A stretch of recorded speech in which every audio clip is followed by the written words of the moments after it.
Real fast before we begin today, just want to give a little shout out for our supporters out there. You really help us to move forward. However, we still have a gap we're trying to cover here. We still have some recurring costs that we're in the red on. We can't really move ahead on some of the other things we have planned for the show until we can really knock those costs out. So supporters here get to be able to join live recordings of the show. They get to chat afterward, chat with the guests afterward on the show. And it's all for $3 a month is what the base level I'm asking for here. $3 a month is the price of a cup of coffee. And your support does go a long way to help us cover some of the costs associated with the show itself. If you're interested in being a supporter, simply click on the support the show link in today's show notes. And lastly, be sure to check out today's show poll at the end of the show.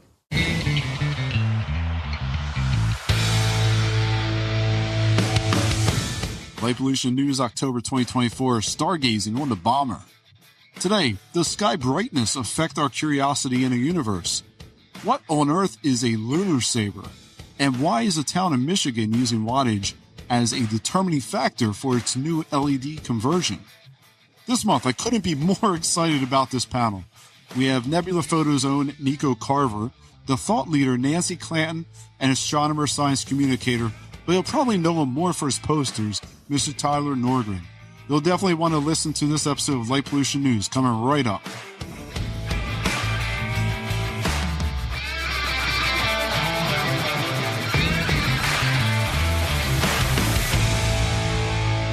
Welcome to another episode of Light Pollution News. Here on Light Pollution News, we try and explore the stories in and around light pollution. I'm your host, Bill McGeaney, thanking you for joining me once again. Light Pollution News is released twice a month, whereby I bring on 3 guests to join me in chatting about the month's news. Light Pollution News aims to build engagement and conversation around the topics affecting light pollution and further grow awareness on pertinent issues affecting our nighttime environments. Before we start things off today, for those of you who sign up for our mailing list, big news, you can expect a large chunk of ecology articles in this month, as I didn't have enough space really to include them in this month's show. So if you're not part of the mailing list, no worries. You can quickly sign up and go over to our landing page on lightpollutionnews.com. It's a once-a-month mailer. We stick to that. We don't send it out twice a month. But in that once-a-month mailer, you'll receive links to both months' episodes right out of the gate. So instead of waiting 2 weeks for a second half, you will get it right there and then. Also, as a reminder, anything talked about on the show will have a link over in the episode page at lightpollutionnews.com. Hear anything you have questions or simply you want to provide some feedback, feel free to text the show at the link at the very top of today's show notes.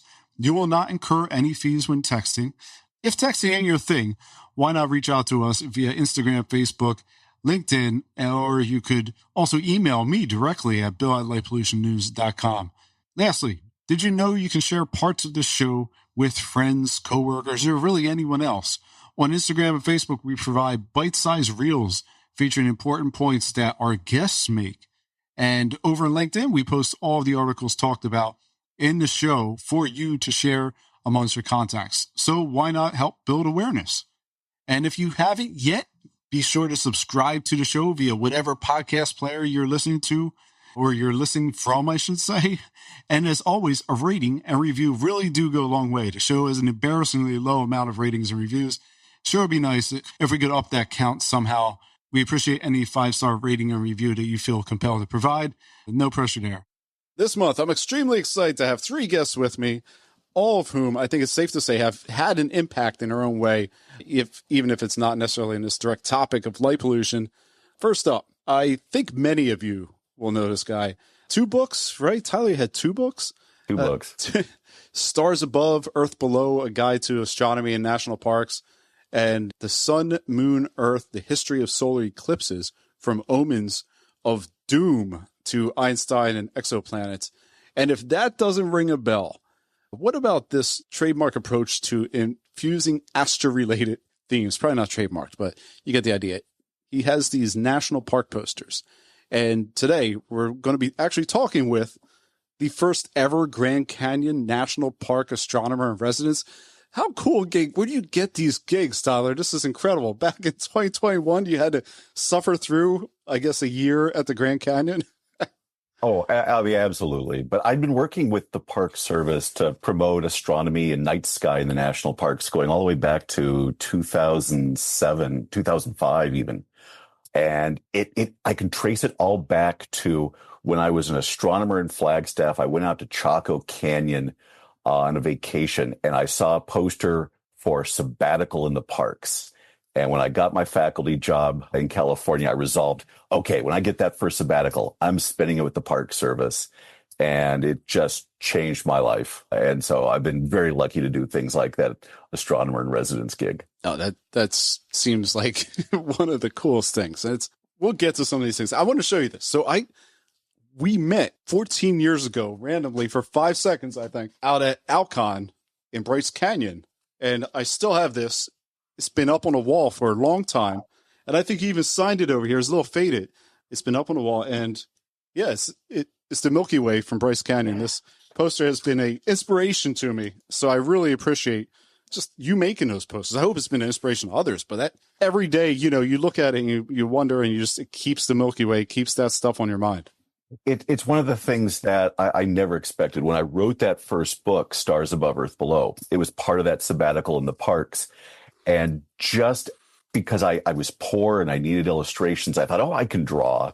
Let me draw one of these old Works Progress Administration posters, those See America posters that are so associated with parks. Let me just draw one that says, See America, it's See the Milky Way. And then I came up with the slogan, half the park is after dark. That actually is trademarked. And who knew that would become the thing that would capture the public's imagination? Park rangers ask me to draw posters for their parks. I think I have over 100 or so that I've done at this point. And it just blew up far more than I could ever imagine. And it's far and wide. I love running into people. They said, oh, you're the one that does those. I've got 6 of them. So I thank you. I'm glad you still have that. I still have it. And I love the fact that it's because you were probably a poor postdoc, right? And it's not anything you're trained in. This is what most people probably recognize you for is this thing right here. Oh, absolutely. Yeah. The book was popular, but that artwork that just, I wound up getting asked to design the poster for President Obama's Astronomy in the White House night. So those posters have gone all the way to the White House. I wound up doing posters for the last 2 total solar eclipses in 2017 and 2024. They're being collected by the Smithsonian Air and Space Museum. So, who am I? Some PhD in astronomy who wound up getting into the Smithsonian for my artwork? You couldn't make that up. There you go. Yep, I love it. And you got a lot going on, man.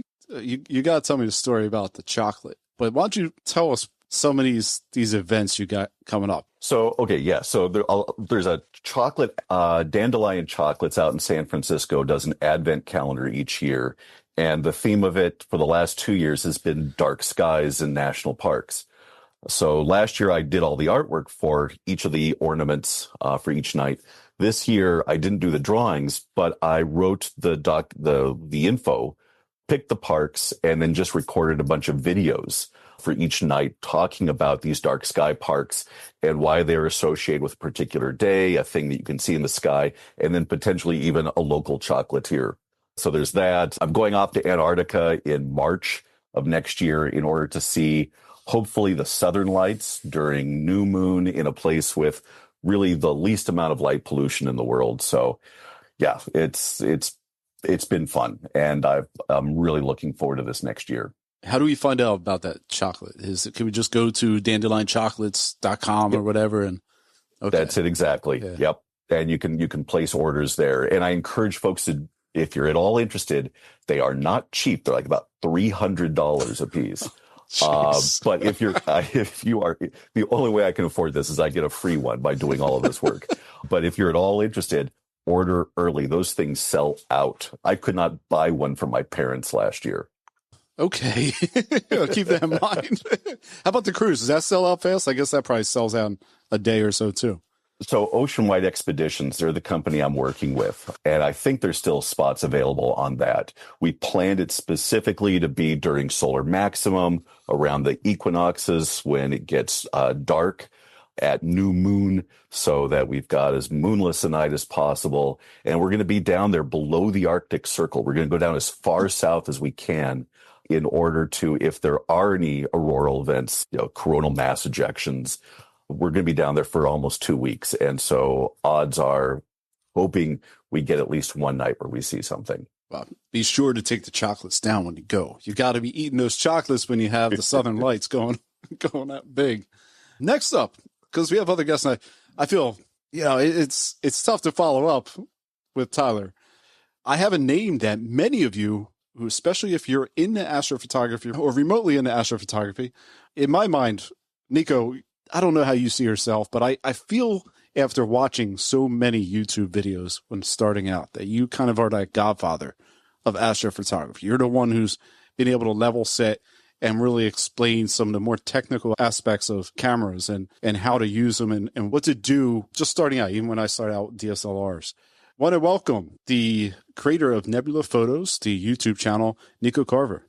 Well, thank you, Bill. I appreciate that. Yeah, I mean, I got into astronomy through photography. So and I think that's becoming less unusual. When I started 10 years ago, I feel like most people were sort of already into astronomy and telescopes and the astro clubs, and then maybe we're adding on photography. But I think nowadays maybe more people are already photographers, and then they're interested in, taking pictures of the night sky. Because for me, it was, as Tyler was talking about seeing the aurora in the southern hemisphere, I saw the aurora 10 years ago in Iceland and was taking pictures of it and just amazed at the differences between what a camera can see with a long exposure versus what our eyes can see, and just thinking about all the different colors and things that are there, but we can't, that are invisible to our eyes. So that's sort of how I got started in it. And then went on to Milky Way and other kinds of night sky photography, and then eventually deep sky photography, which means,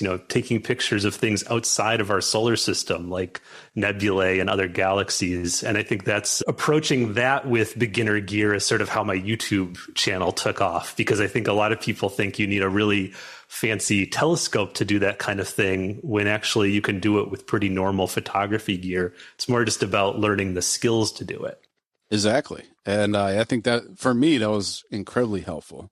You had a recent video on this, and I was taking shots doing just some star trails, and I think I captured the nebulosity right there at Polaris, and I didn't even realize it. And I thought it was just some kind of weird artifact that was going on with the star trails. After watching your recent video on that little Polaris nebulosity in there, I really think it's that.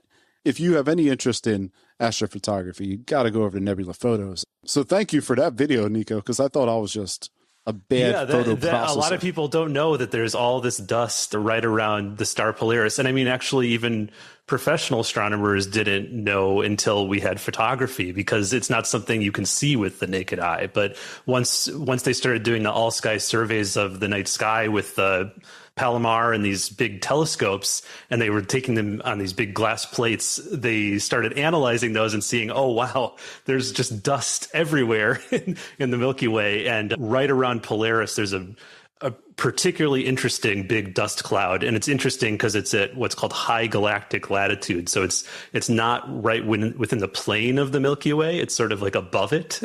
And so one thing I was thinking of was like calling that video like the clouds above our galaxy or something. But I ended up just going with the more just like how to photograph it, because with these videos, you're always thinking about like, well, what am I really trying to get at? And I really wanted to explain to people, even though this is thought of as a difficult object because it's a very dim dust cloud, you can actually do it with just a DSLR and lens. You don't even need a star tracker. And you can do amazing stuff with DSLR and lens. I know a recent guy in our club who picked out all of the nebulosity, including the crescent, right? Over in Cygnus. Mm-hmm. Yeah. The Cygnus is amazing. It's chock full of nebulae. Yep. Yeah. And when he pulled it out, it was impressive. Yeah. I mean, completely unrealistic to the normal eye. Right. But when you're looking at it, not having any astrophotography gear per se, when I think of that, I think of, it's on a telescope, it's, doing all kinds of crazy stuff. Now he's just tracking with a star tracker. Right. Yeah. And he's just taking long exposures. And I think his battery died like halfway through it, and it still looked great. It's quite amazing. Yeah, our eyes are sort of like more akin to video cameras, like they're refreshing very quickly. Well, camera, you can do the long exposure and just capture so many more photons and reveal so much more that's out there. So it's like I'm always telling people who are sort of new to astrophotography, when you look up at the night sky, you see all these stars, but you don't see all the nebulae. But they're out there. They're so much dimmer than the stars, and the camera can see them. So I want to question you on the processing here. When you process Milky Way shots, do you prefer to do grand nebulous shots, or do you prefer to do more naked eye, kind of realistic, what you would see shots? I don't do the what you see shots. I do definitely the more artistic, what the camera can see kind of shots. Yeah. Which in terms of like, selling art or something, it doesn't sell very well because people don't see that, right? Like, and they maybe don't have the context for it. We have the context for things like the Milky Way, maybe if you've been to a dark sky, or the moon or the sun, but we don't really have the context for some of these really beautiful galaxies and nebulae. So I think it's harder for people to connect to it necessarily, but for me, as soon as I saw those kinds of pictures and realized that like normal people can take them, I was just hooked. And it's always been sort of my artistic focus is the more invisible stuff out in the night sky. Yeah. Yeah, it is impressive. And I know I love seeing it. I love seeing the shots that you're talking about and having it where it's very enhanced. Right. And the reason I bring it up is because I started out as I'm an amateur astronomer, and I started out visual, and the other guys I know that do visual are like visual first and then have moved on to do photography as well. We all kind of come at the base of how do we make this realistic? And then our friends who are photography first, they come at the base of how do I make this artistic? Yes. And it's just for sure. Yeah. And I not only come from the photography world, but my father and my grandfather were artists. My dad owned an art gallery. So it's just like I'm steeped more in sort of the art tradition than the astronomy tradition, for sure. Okay. Our last guest here. And Nancy, you are not outclassed here. You're just going to be providing us levity when we start going off the deep end a little bit. Finally, we have someone who is actually very important to the articles we speak of today, especially some of the more technical ones. We have the co-chair of Dark Skies Technical Committee, a former chair of the IES Lighting for Nighttime Environments Committee, the recipient of the 2023 Dark Sky International Crawford Hunter Lifetime Achievement Award. The list keeps going on, and you're a CEO of Visibility Innovations, a lighting design company that applies sustainable and regenerative design practices to society's lighting needs. I think there's even more here. Nancy, welcome to Light Pollution News. Very glad you could join us today. So I'll tell you, I wish I knew astronomy like Nico and Tyler do. Oh my goodness. Tyler, I actually was in the Grand Canyon National Park way, way back and did the Grand Canyon National Park management plan so many years ago, and meeting with the indigenous peoples down there and going to see what they saw. My heart just went out to them. And I went, we've got to do it. We can only light the Grand Canyon. And we tried it and we did it to no more than 2 moonlights for pedestrian walkways. And it can be done. It can definitely be done. I'm kind of here on Earth trying to help you all out. Yeah. So I'm just like, I'm the one who's trying to limit all the garbage that's going up into the sky. In fact, my dream is that EPA would actually look at light pollution as real pollution from the effects of what it's doing here on Earth and everywhere else. So I'm in awe. Thank you for inviting me to this. Yeah, and this is a great crew right here, because we have a little bit on the art side, we have a little bit on the technical side, and we have a lot of overlap in between. So really thank you 3 for joining me today. Let's jump into it. Came across an article in Newsweek. I doubt any of you saw it. A 17-year-old by the name of Rudy Siggs captured the North American Nebula. We're just talking about this. Nico, we're just talking about exactly what he's doing here. Siggs became a Reddit darling for a shot, and Newsweek featured his astrophotography. It's not the first time they did it. In 2022, they featured a shot of the Andromeda Galaxy. Why is art, why is astrophotography so important in telling the story of the nighttime sky? I think in that case, it's a connection point where it's like knowing that a teenager can take photos like that. It makes people think, whoa, really? How? And then could I do it too? And that's sort of how I got popular online as well, is just sort of showing, oh, this is possible. Because I think a lot of people don't realize that you can have this connection to outer space. They think those kinds of photos are only taken by the more professional telescopes. These huge, massive telescopes that cost billions of dollars and ship up through orbit. And I mean, you're probably not taking James Webb style photos. Exactly. And a criticism, I often get leveled at me is, why would you do this when we have James Webb and we have Hubble? And I'm like, you just got to try it, because it's, for a lot of us, it's just really fun. It is a hobby. It's something that you get out under the night sky, and adding in the taking pictures part is just really fun for us. So just like looking through a telescope, for us, it's just a little bit more fun to take the pictures. So it's not really about competing with Hubble or James Webb. It's about doing it yourself. They ask you why, but what did you used to take before you did any astrophotography? What do you still take during the daytime? Oh, I was really into time-lapse photography, which it has a lot of sort of similarities to astrophotography, because in both cases, you're taking a sequence of photos. So it's sort of let in. But yeah, when I was out in Iceland, that's what I was really into, was like time-lapse to just like show the flow of a river or a waterfall or something like that. And then I was doing time-lapse of the aurora to show the motion of that. I mean, it's the same question that you could ask about anyone who does any kind of photography, right? You don't really need to go anywhere. I know my wife does a lot of birding, and I like to do photography, so I take the camera with me, and it becomes a challenge to try and get these birds. But like, I can just get a picture of that anywhere, that bird, right? But I think there's something that feels like you're actually the one who is, I don't want to say painting the picture, but you're the one who's directly engaging with the subject. Versus if you look at something, you see it and you're very passive about it. But when you're looking at that photo, you're sorting through your photos, trying to clean it up, edit it down, and you notice little nuances, little details that you would never have seen if you're just passively looking at it, right? Yeah, and I think another point I'd make is like, when I started, I had never like looked through a telescope and been able to see a nebula. I know that you can do that, of course, and you're a visual astronomer, so you've done that many times. Oh, it's so cool. But I had never done anything like that. Yeah. So when I took a picture of the Orion Nebula and saw it on the DSLR screen, I was like, it felt so much more real, because I just took that picture and now I can see it. And so I think that's that connection you can't really recreate just by like seeing a photo of something like this in a book or on a website. Doing it yourself, being there under the night sky, really makes the connection feel a lot more real. Yeah, I think that's one of those objects, kind of like Saturn, where the first time you see it, because it's very easy to find or very easy to see, it gets you hooked. At least it got me hooked.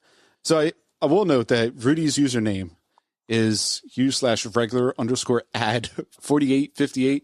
My username on Reddit is expense_ad_5089. I believe it was in response initially way back when to some ad, maybe, I guess I just hit. I never knew how to change that. If anyone can help me there, that'd be great. But I don't feel so bad about my username anymore. Tyler, I see you jumping over there. Yeah, I mean, these last 20, 24 years have been just unprecedented in the degree to which camera technology has changed and allowed us to photograph the night sky, do night sky photography. And so when I first started working with parks back in 2005, there was like maybe one guy out there, Wally Paholka, who was doing any kind of night skies over national parks photographs. And now, thanks to digital photography, and he was doing film. And now, thanks to digital photography, you can go online and you can find the national parks put this on their pages, the Milky Way over the Grand Canyon, for instance. And so the average public has been just absolutely overwhelmed with these amazing photographs of the Milky Way. And one of the things that rangers say is you don't appreciate things that you've never seen. So when you see things, you want to appreciate it, and you want to protect it, and you care about it. So having these photos out there has really driven an interest in the night sky in the general public. And there's a long history of stuff like this. You can go back to Thomas Moran and the first expedition out to Yellowstone in 1872. And he came back, and his masterwork, the Grand Canyon of the Yellowstone that hung in the Capitol, people all over the East Coast saw this and were like, wow, what's that? And no coincidence, Yellowstone became a national park a year later. What people see, what people love and appreciate, they want to protect. And we're seeing that continue to the night sky today. That's an excellent point. And we saw astrophotography really take off during the pandemic. And I think, Nico, do you think it's still a growing market, or do you think it's kind of leveled off or maybe even shrunk a little? I think during the pandemic is when my YouTube channel really took off. And I think it's because people were looking for hobbies and things to do during like the lockdowns and everything. So it's leveled off compared to that. But if we compare it to where it was before COVID, it's still increasing a lot and much higher. So I think it's going to continue to grow. I'm now doing it full time, and it's weird to sort of think that it's sort of thanks to the pandemic, because usually, we think of everything negative with the pandemic, but I feel like something about that made people more interested in astrophotography. And that's how I sort of have been able to make this my full-time gig. Yeah. I mean, the pandemic got me back into what we're doing right here. I always, as an amateur astronomer, I always knew about light pollution, but I never thought about the impacts it had on anything but astronomers, right? And once I started digging in, that's where I wanted to understand more, and that's how I got to the show. But yeah, and I want to say something, Nico, I think you mentioned about never seeing or not initially seeing nebulas in a telescope. And I think seeing something with your own eyes still is always going to be more impressive than an image. And it's not saying images aren't bad, because I'm right there with you. I love doing photography and astrophotography, and I have them. But being able to something about your brain processing, like that literal photon coming in, kind of like seeing, anything in a wild. It's really impressive. And that's something that not many people have had the privilege to see. Something I'm always telling people that's sort of interesting to me about astrophotography, and I'm going to try to not make this too technical, but probably your audience knows the Bortle scale. So basically a Bortle 1 sky is the darkest skies on Earth, and Bortle 9 is like a city sky.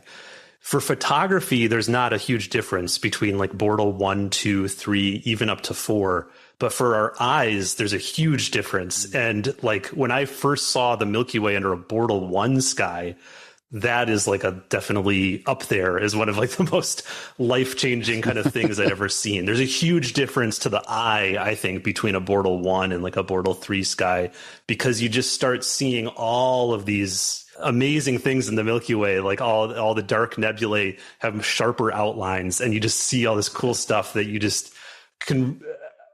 I don't know.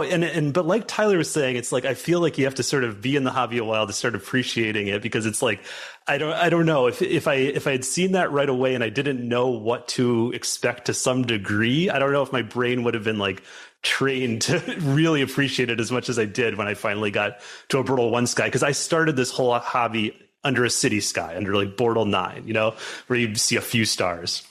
Yeah, I mean, that's where I live, in Portal 8. So I think I counted about 150 stars last year. I think we're down probably to 80 this year. But the weather conditions, like that's another piece. The humidity has been very high on the East Coast this year. All right, staying on topic.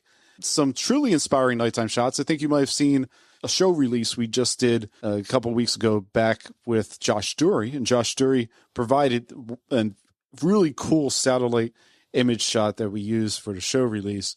Well, he actually was in CBS News, for one of the most stunning images of the Perseid meteor shower that I've ever seen. For you at home, the image, it's a composition, and it has the Milky Way spine cutting down through the center directly over top of Stonehenge. Meteors bow out from the Milky Way as they rain down to the ground. Josh was on a couple months back, and he stated that the night sky drives his curiosity dating back to a young age. That's a lot for all of us here. And I know when I look back in my life, I vividly recall watching stars roll over the sky and seeing Saturn for the first time. But then there's a lot of curiosity. Like my first Iridium flare, I thought was a UFO, right? You have this satellite coming at you real bright, and then it's dark all of a sudden. Tyler, do you see this growth in curiosity? Is light pollution getting people down about astronomy? I've seen such a huge change since I've started working with the public back in, I think, 2007, when I was on that sabbatical at the Park Service.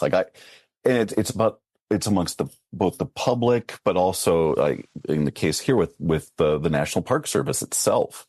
I recall I did a month out at Arches National Park, and the first day I met the superintendent, and I still recall his question to me was, "What does astronomy have to do with Arches? Why are you here?" And, you had to sort of justify yourself. And I remember one of the things, every single clear night, I went out into the park trying to capture photographs for this book that I was going to do. And you could go to Delicate Arch and you'd be shoulder to shoulder with people at sunset, all the photographers getting that sunset photo of Delicate Arch. And the instant the sun was down, they left. And you had the place to yourself. And so one of the things I told the public back in that early era, way back when, was that to go out and be under the sky was to experience the national parks maybe like the way they were back in the 1930s, and like Ansel Adams would. All right, fast forward 20 years, and you go out to some parks, and you can stand in those places that used to be empty at night, and now they are shoulder to shoulder with photographers getting those astro photos. And I still recall, I think it was for the Grand Canyon Star Party, where the superintendent was there giving a talk, and the superintendent came out to address the astronomers, and he started out by saying, "I'm so glad to have you all here because, half the park is after dark." And I'm thinking, okay, I just had the superintendent of Grand Canyon quote me back to myself. But that's the degree to which it had become a part of the narrative. And within 2016, the National Park Service had their 100th anniversary and dedicated a list of 100 priorities for the next century. Starry skies was in the top 10. So wow, the change has happened. It's, we're on that wave and people are aware of it. And as Nancy was saying, so the work that she did was just crucial to Grand Canyon becoming a much better park at night and fixing their views so that people could easily go out and see the stars, because that is one of the things that they now go to national parks to see. It's not just grizzly bears and glaciers. It is seeing a star-filled sky. I have a question to you guys later in the show on astrophotography, or I'm sorry, astrotourism. And I think that kind of meshes in there really well. Nico, I'm curious about your thoughts on this too. For photography, obviously you're seeing the increase. I don't know how much do you ever deal with just amateur astronomers or people who, let me put it this way, people who are curious about the sky? Yeah, definitely. I mean, I'm a member of a number of astronomy clubs over the years, and a number of them told me that since 2020 especially, they've just seen huge increases in membership and people coming to star parties. Oh yeah, star parties, I'm like, it's amazing how quickly they're selling out now. It's hard to even keep up with the demand. Cherry Springs sells out in minutes. It's a famous one out here on the East Coast. Yeah, it's like, so yeah, I think there is a lot of more interest in the night sky than ever before. It's a very weird world we live in at the moment to see, one regard, so many people see absolutely nothing. Another regard, there appears to be so much curiosity, just build up curiosity. So speaking of which, cell phones have come a long way since even you started your channel, Nico. There's the Google Pixel, which has been leading the way for nighttime photography for some time. They have a new update out where you can actually manually control the astro mode. Do you think cell phone photography will ever reach the level that you have in your standard camera photography? Well, there's some limitations if you want to keep the cell phone thin, right? Like you could maybe attach a bigger lens or telescope to it, and a lot of people do that. They attach their cell phone to the eyepiece of a telescope. But if you're just talking about the cell phone itself, there's always going to be some limitations. But I think in terms of some of the grandest things that we can take pictures of, the Milky Way, and then recently Aurora, I think a lot of people have been amazed at what they can capture in terms of their Aurora Borealis with their phone. I was out in Wisconsin with my mom and dad just in August, and there was this big auroral show. It was one of those ones where it was like it takes over the entire sky. There's a crown at the top and everything, and I said to my mom, yeah, try just taking a picture with your cell phone. And she did it. And it was like a 3-second picture. The cell phones these days just automatically know when to do a long exposure. And she was amazed at all of the colors, all the pinks and everything that she couldn't see. So I think, yeah, there's certain things that cell phones are just going to be about as good as a DSLR at. We're probably already there with Aurora. That's so cool. I've never seen an aurora. I would love to see one. It's always cloudy. Now's a good time. It's been popping up a lot this year, and it gets to for pretty far southern latitudes. People have been taking pictures of it as far as Florida, as far south. Yeah. Yeah, I've missed each one. I'm doing good. Keeping my average good.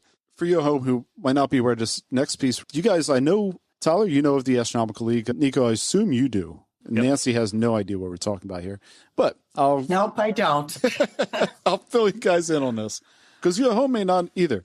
So it's think of it as kind of like a scout's handbook for all things astronomy related. I think that's the best way to put it. They provide all these merit-based observing lists that really help amateur astronomers, casual star watchers, people who are interested in the moon to learn all about these different objects out there. And actually, as of this recording, I'm a representative with the AL. I'm not really sure what that fully entails yet. I'm learning. But I was talking about the AL not to really give them a plug. But I've done a number of these, and I've been doing some, and I know listeners, you guys know I just got done doing the asterisms list, which was a blast. A really fun way to engage with the night sky. And then here's another one I started doing was the obscure constellations. And which also includes multicultural constellations. Well, we have a story with this lady, Crystal De Napoli, an Australian astrophysicist, found refuge in the stars when her mother, an Aboriginal woman, unexpectedly passed. De Napoli now believes that under the persistence of light pollution, something as bright and as well known as the Pleiades may become covered by sky glow. An asterism for her and her mother, which shared a mother-daughter connection that she always thinks of. Separately, halfway around the world, Brad Tucker in a conversation rehashes the history of light pollution. Starting way back in 1917 with the French astronomer Guillaume Bigourdon, I hopefully am getting ballpark close there, mentioned seeing the summer Milky Way in Paris. Thereafter, nighttime began to quickly fade from human consciousness. To this point, there's a very astute comment by Leanne Henyon of The American Scholar that tees us up. So during the Victorian times, Henyon alludes that the darkness of night was not seen as the other. Rather, it was the endless 24/7 that was seen as foreign. So our understanding of having the endless day was quite foreign. And I actually just did a talk in front of some kids there, and I told them that, and they looked at me with awe that you had actual darkness at night. So that endless light can really travel. And Tucker estimated that the sky globe from Sydney actually extends upwards of 280 miles away. But who cares? Well, De Napoli, for one, and it's not just because she's an astrophysicist, the sky represents a collection of histories for all of society. And even though many of us in the West have long since given up on reading them, and more importantly, from where I began this little anecdotal story, those are often histories hidden under the confines of constellations. And it's not just the lit avenues of the stars that form humanity's connection to the sky, but those dark regions made up of gas and dust in between. And here aboriginal constellations such as the kangaroo, emu, a snake, and crocodile reside. Tyler, I'm going to shoot this one over to you. We have so much human consciousness sitting in the night sky. Why are us Westerners often so oblivious to appreciating it? Where did it all go? Well, I mean, the problem is that, yeah, it went away behind this artificial daylight of our own creation. But the key is it happened slowly. And so we never really realized it was going until it was already gone. And by the time it was gone, you've got generations that have never known the night sky. I was an astronomer out in Lowell Observatory in Flagstaff, Arizona, where you could stand on the street corner downtown on Route 66 and see the Milky Way overhead. And when I became a professor out in Southern California, I recall that first night I was supposed to teach an evening astronomy class. And I'm there in the great Los Angeles metro area. And I look up and I can literally count 12 stars in the sky. And one of those is on approach to LAX. Okay. So, I mean, that was the moment where I realized just viscerally that we had lost something. And as I would start giving talks, people would come up to me, and it was the older folks who were like I remember a navigator on a B-17 during World War II saying he used to, do stargazing from that glass dome on the bomber, and now it's all gone. And where did it go? And we lost it one light bulb at a time, and we didn't value it enough. And I think this is going back to what you're talking about with Western culture. So much of our history, mythology, fairy tales. I mean, how many fairy tales involve wolves or evil witches in the woods coming and stealing children away? So, there was this feeling that the dark night sky was something to be afraid of and needed to be tamed, pushed back, and made safe. And once you then get into the Industrial Revolution and suddenly we're building things and electrifying things, hey, we don't ever have to suffer under that darkness again. And well, we don't anymore. A depressing story there. Sorry about that. One quick flip side to that. In 2014, I was out in Holbrook, Arizona, again, out on Route 66 on my way to Oa Park. And I spent the night out at the Wigwam Motel. And so it was these old Route 66 teepees. And this was dark as dark could possibly be. And I remember telling the person working behind the counter that there was another Wigwam Motel that was in Los Angeles, but we couldn't see the stars at all. So I was so glad to be there. And the person was confused. Like, can't see the stars? What do you mean? So even folks that still have the luxury of stars don't realize that it's being lost in other places. So, there's the job for the current generation, is to preserve those last few places and to make the folks who live there have them appreciate what they've got. Oh, that's an excellent Could I point. ask a quick question? So, because Tyler's talking about sort of like the very slow taking over of light pollution. It was like so slow that all of a sudden we're like, oh, we've lost the darkness. But when did this sort of realization of that really start to take hold, where we had all these people like you folks, and especially Nancy, who are trying to fight against the light pollution and sort of take back the night sky in a way? Well, I learned it from Dave Crawford, who was he was in Tucson, Arizona, working at the observatory there. And he joined a committee that was the Illuminating Engineering Society of North America, very technical. And he went, I'm losing our observations of the sky because of all of the streetlights in Tucson. And he said, don't fight them, join them. So he came to IES and said, let's start looking at ways of reducing light pollution. So Tyler, you may know when that was. I think it was back in the 80s when that all occurred. But I just was blown away by Dave's commitment to this. And I went, well, I'm a lighting designer and engineer. I want to help. So that's when I first noticed it was through Dave Crawford. I'm sure it was way before then. Yeah, I mean, there were astronomers at observatories, and this goes back 100 years at least, who noticed that the skies at their observatories were getting a little brighter. And so you had places like the U.S. Naval Observatory in D.C. that used to have their observatory right there. It's the grounds of the vice president's house. And they moved eventually out to Flagstaff. You had observatories, national observatories in Mexico and Paris and in Greenwich, who kept having to move their observatories further and further away. But it was around, the 1970s, 1980s is when astronomers began to really say, hey, wait a second. This isn't just at our observatories. This is a larger issue that is going to get worse everywhere. And so, you're absolutely right. Because, Nico, really, you see this when you go, I assume, depending where you're at in New Hampshire, you're probably seeing a slow degradation pretty Well, it's not that slow anymore, yeah. right? I moved from Boston to New Hampshire for darker skies.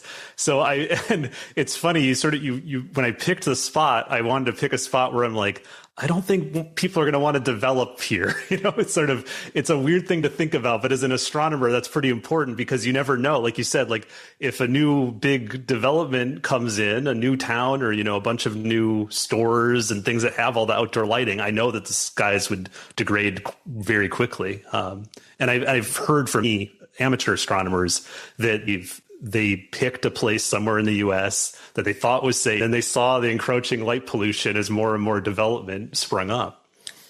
And it's not even just, as you say, like nowadays with LEDs, a lot of the fixtures that you'll have, say, industrial parking lot, right, with all trucks and everything, they just want to light it up so that way, they have the coverage on the ground, and, it's lit up with the worst possible lighting you can have. And you may not have too many sources of light pollution around you, but that one right there is going to provide so much because the power and the efficiency of the LEDs that, it actually knocks you up a bortle.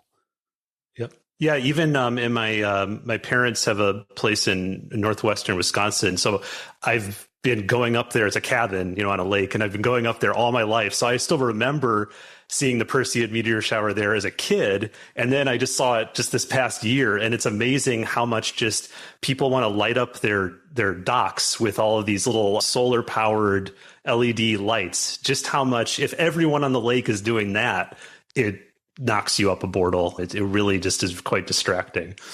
If you come here to Philly and you put those LED lights out there, chances are that depending on what neighborhood you're living in, people might just take them anyway. So that happens during daytime videos. It's good to watch. It's good comedy if you ever are looking for things to watch in your neighborhood. Well, we're talking on this idea of, and I know we've hit it pretty hard here, but I just want to just bring up this little quick study where it's saying that if you live under light pollution, you'll be less likely to cultivate an interest and appreciation of understanding astronomy or universe, which anecdotally, which we spoke about before, it doesn't seem to be the case because we seem to have what sounds like, the curiosity is actually growing. But this is a very simplistic study, and it's just really looking at a correlation. And I just thought this was interesting. Maine ranked very positively for low light pollution, but inspired next to no one to care about the universe. Meanwhile, in the Deep South, which generally ranked as poor as you could be for light pollution, they also mostly inspired next to no one, unless you live in Tennessee or Florida. I thought that was pretty funny to just see, and I guess it depends on which parts of those states you're really looking for. But Nico, we spoke about this before, and you spoke about the DSLR, the camera eye, and being able to pull out so much more because we have like a quick flicker of human eye. These new devices that we have out there, like a C-Star, which I use and I really enjoy. And I mean, I have a regular scope, but I also use a C-Star. Do you think this is making its way down to kids who just want to check out the night sky? And they live in a Bortle 7, Bortle 6, and they can't see much. Yeah, I definitely think so. I think that as the technology gets better, like I was saying about the cell phones with the Aurora, if there's something that the technology opens up and you can see for the first time, that's going to maybe spark a love of astronomy. And then hopefully they also realize like the light pollution is a problem after they maybe get hooked on astronomy. Because even with a device like the C-Star that you mentioned, which is a little robotic telescope, if you use that in a city and take some photographs, they'll look okay. But then if you bring that to a dark sky, you'll be amazed at how much better the photographs are, even with something like that. Because the dark skies make astrophotography sort of like on easy mode. It makes everything look so much better if you're under a dark sky. Oh, definitely. We're all working in such light polluted areas that it's a feat of strength to get these things to look kind of normalized. C-Star for you at home is like a $550 item the size of an American football. It's tiny and it's really affordable in terms of photography standards. So really, if you're looking for something that for this holiday season, whenever that's coming up. They also looked at the relationship between night sky and gratitude or spiritual peace, which they saw really no relationship for.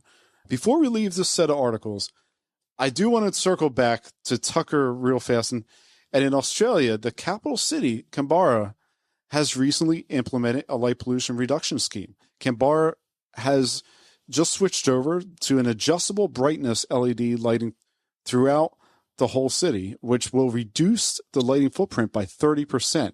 And this comes off some of the work that Tucker and some others have observed in the forthcoming paper. The city has been dimming the streetlights about by 50% of their total brightness throughout the night.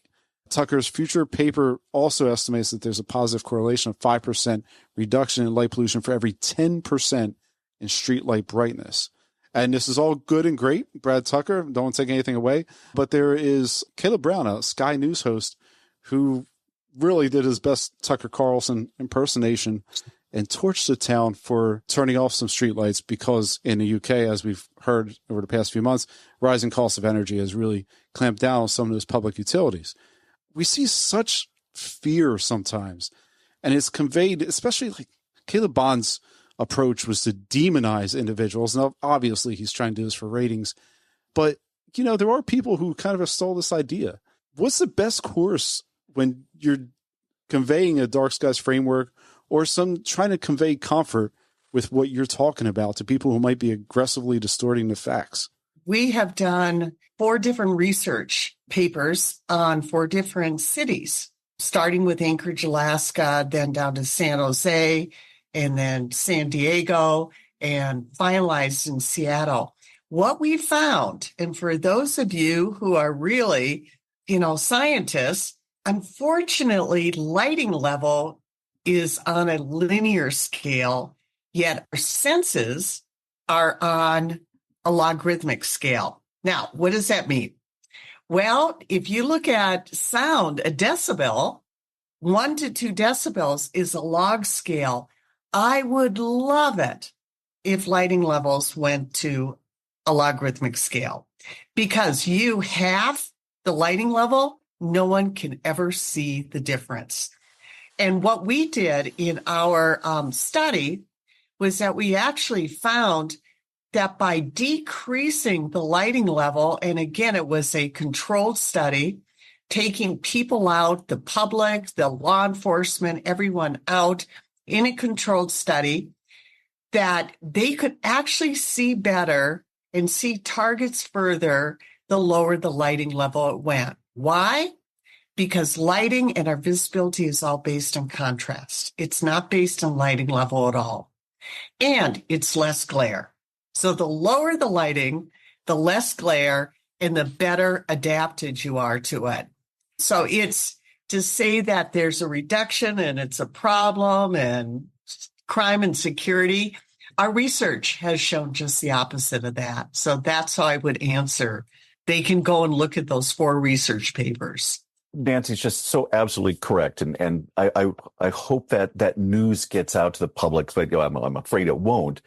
Because one of the things that we do talk about, especially in places like national parks where you've got a lot of visitors, they're from cities, they're uncomfortable, the inclination is to light things up so nobody trips and hurts themselves and sues anybody, and that fear of bad actors out there wanting to do harm to folks. You can light something up like daytime. You're just going to create harsh, dark shadows. You're going to create glare that keeps your eyes from becoming adjusted to the darkness. Whereas, you turn those light levels down, you get rid of that glare, you get rid of the harsh contrast between bright and dark, and you can see so much more with so much less light. That's absolutely true, Tyler. In fact, at Grand Canyon, we showed that. We did set up experiments there.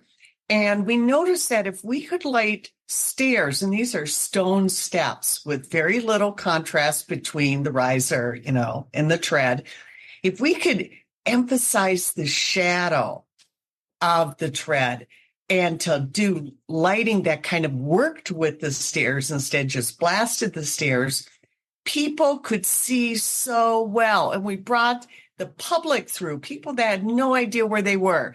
And like I said, we were able to get down to 2 moonlights, and they could see perfectly because of using contrast as a metric.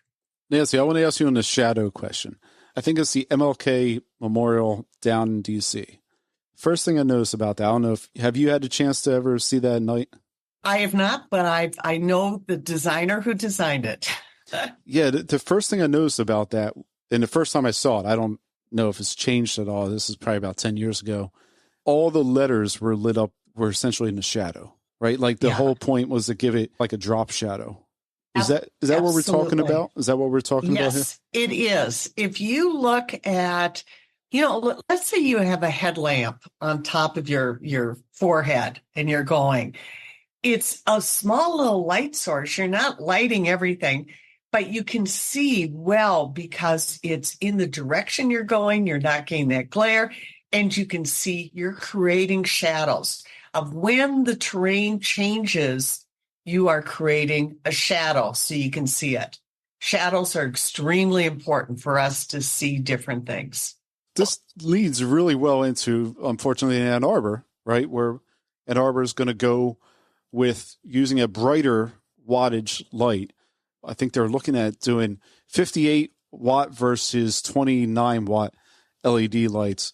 The color's good, 2700, but the 58 watt was picked because Ann Arbor had and I think I have a quote somewhere. I don't know if I still have it, but essentially they didn't think it adequately illuminated areas for people to pass through. And it wasn't a quote that would say like, it's not adequately lit to levels of standards, but it came across more that it was too dim. There's two things I don't understand about that conversation they're having there. First off, why are we referring to LED lights in watts? Because I don't understand what that translates to. And I don't understand it either.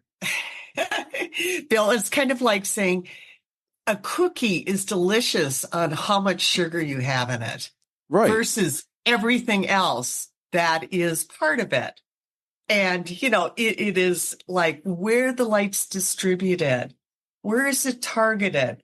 Low light levels are great if you have all that. You control it. It's warmer color. It's the design of the lighting and not necessarily the watts. So I would please don't use watts as your determinant. It is the overall quality of the light. Yeah, it makes no sense. And you look at that when they have a picture, right, of the 58 watt, which looks be pretty bright because, okay, so you get the road and sidewalk. We're good there, right? But then you have two trees that are lit pretty well up and in front of a house. So these are the new fixtures that they're putting in there. And it seemed to be a compromise between having a temperature and then bright lux level that is hitting the ground there. I see this a lot on where I live. And if you go out to the suburbs, you see good temperatures, but it's typically very bright. I mean, here in Philly, you can give up on anything because it's daylight all the time. But you know what I'm saying? And it needs someone who knows lighting design to actually look at it, because even though people don't like LEDs and they say they're too bright, there's some amazing fixtures that have LEDs like in the housing, and they kind of go across almost like a light wave across the lens. So you don't see those little points of light.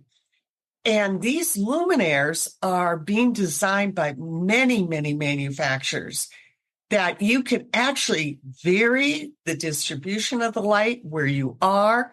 In fact, my dream is that our cell phones, you could go out there and go, oh, gee, it's in somebody's house. Let's take that distribution and move it somewhere else. And let's reduce the glare of it, because these luminaires are designed that way. It appears as if they may not have selected it for the location and for the application. And then every single luminaire, LED luminaire now comes with dimmable drivers, almost automatic. So they're all set up to start dimming and to start changing distribution. Yeah, we're doing a living lab up in Curitiba, Alaska, and it's amazing to go up there, and we are changing the distribution of the light. We're changing the color of the light. We have 4 different control modules, and it's based on, of course, the ecological effect of light, bird migration, salmon, all of that. So it's really exciting. And I would say just hold on, and within a few months, you're going to see amazing different options available for LED street lighting. Yeah, I guess it's probably going to be pricey, though, right? I mean, I don't know about your community, but I don't think mine wants to spend more money on getting different street lights. Think about the impact that lighting has on the ecology. And we can delve into that in almost a whole different section. Well, we will. We'll get to that. Agriculture, all of that. But anyway, it's worth it because of the impact on people, plants, pollinators.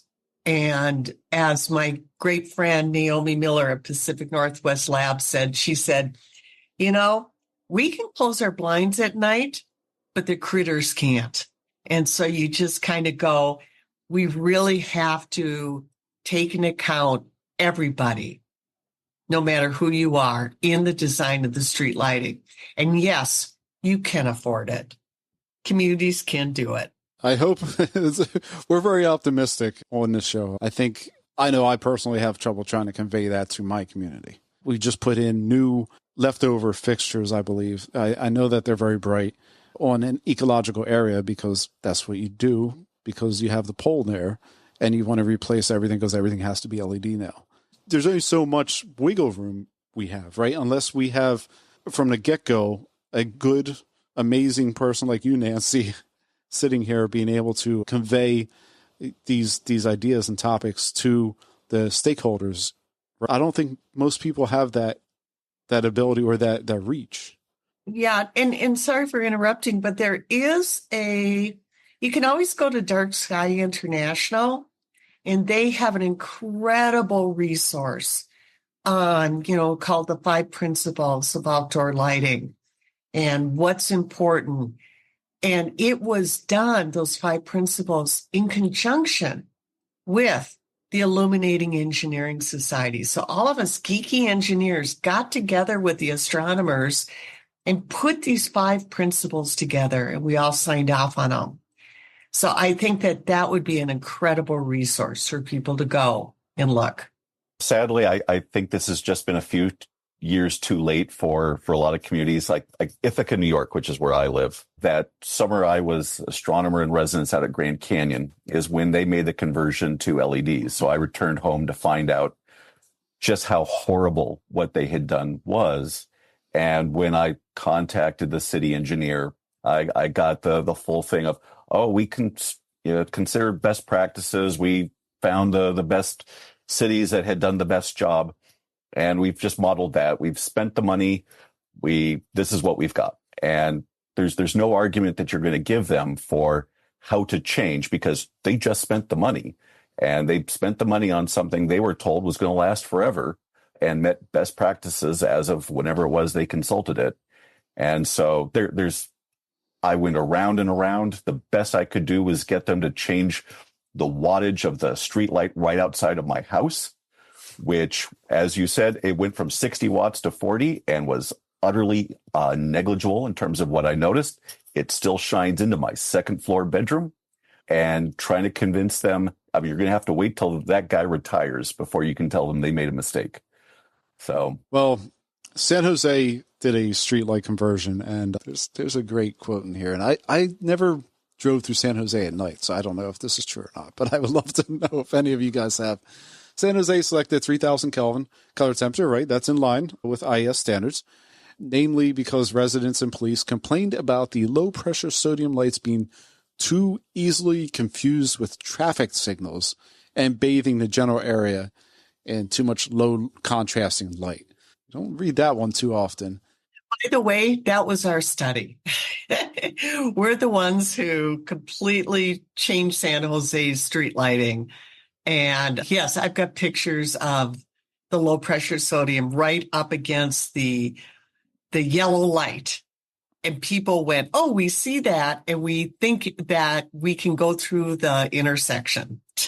It's very interesting. Well, let's finish out this half of the episode with this very interesting story. Here's a good streetlight story. It's not all gloom and doom. If you live on the moon, humanity is preparing. Obviously, we're trying to get to our first extraterrestrial leap. And one company is trying to create what they call a Swiss Army knife of arc lights. And while we may need shelter, water, power, and really all the trappings of survivability in this ruthlessly hostile environment on the moon, DARPA has awarded Honeybee Robotics with funding to provide, quote, taller than the Statue of Liberty sized streetlights on the moon under the project called Lunar Unity Navigation with Advanced Remote Sensing and Autonomous Bearing for Energy Redistribution. A very lengthy mouthful that feels very forced, but it comes up with a very fun short acronym of LUNARSABER. So the light tower isn't there just to provide light to craters or light for the 14 Earth Day long lunar night. The height of the tower allows it to continue to collect some energy and also serves as a recharging station, Wi-Fi network, and is pretty much going to be a hub for us to have on the moon. So it's a very cool story. Well, we can close this one out, and let's stop here for today. Pick up second half of the show in 2 weeks. I want to thank my guests, Dr. Tyler Nordgren, the YouTube channel Nebula Photos, Nico Carver, and we also have the lighting designer, CEO of Visibility Innovations, Ms. Nancy Clanton. As a reminder to you at home, you can join the conversation over at LinkedIn, Instagram, Facebook, or even by texting the show right in the show notes. We record Light Pollution News in one fell swoop each month. This month's recording date was September 22nd. Supporters of the show can join us as a live audience member where we typically have a little chat once the recording is done. Thank you guys for joining me today. And as a reminder, my name is Bill McGeaney, reminding you to only shine a light where it's needed. Have a great October, folks. See you in 2 weeks.